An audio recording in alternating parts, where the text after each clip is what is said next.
bienvenue sur l'Argus.fr. On découvre aujourd'hui la nouvelle Citroën C3, la troisième génération de la citadine Citroën.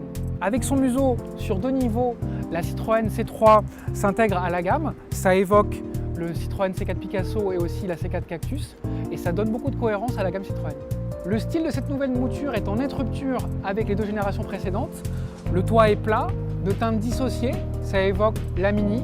Et après, au bas de la carrosserie, on a des arches de roue rapportées, des bumps comme sur le C4 Cactus, et ça évoque l'univers des SUV urbains. Ça permettra à la Citroën C3 de bien se démarquer de la concurrence. À bord de la nouvelle Citroën C3, l'ambiance change également, avec une planche de bord rectiligne, géométrique, qui évoque la C4 Cactus. Ce sont des formes simples, facilement personnalisables.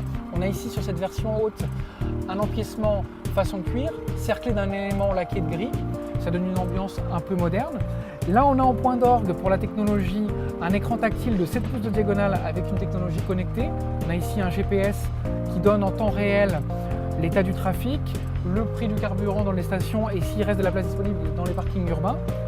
Ce qu'on regrettera cependant, c'est qu'il soit positionné un petit peu bas et ça impose de quitter la route des yeux et ça, c'est dommage.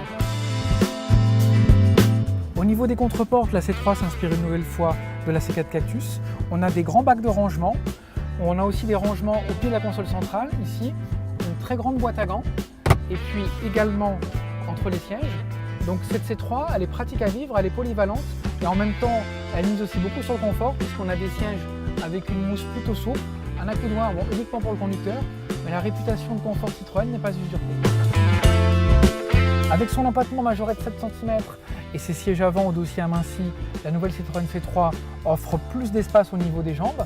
Le pavillon plat permet aussi de gagner au niveau de la garde-toit. Par contre, sur cette version qui est équipée d'un toit en verre, on perd 5 cm au niveau du toit et c'est gênant pour des gens comme moi qui mesurent à peine 1,70 m. La tête ne passe pas. Ça, c'est dommage pour une citadine.